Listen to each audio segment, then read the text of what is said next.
তারা হয়তো এই হাদিস জানে না, আল্লাহ পাক ওদের কানের মধ্যে আমার এই হাদিসটা যেন পৌঁছে দেন, আমিন। নবী সাল্লাল্লাহু আলাইহি ওয়াসাল্লাম বলেছেন, আমি মেরাজের রাতে যখন গিয়েছি তখন এক শ্রেণীর মানুষকে দেখেছি, ওদেরকে শাস্তি দেয়া হচ্ছে। কি শাস্তি? জাহান্নামীদের রক্ত এবং পুজ ওদেরকে খেতে দেয়া হচ্ছে।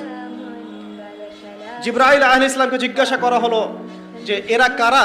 তিনি বললেন, এরা আপনার উম্মতের সেই সব ব্যক্তি যারা মাদকদ্রব্য সেবন করত।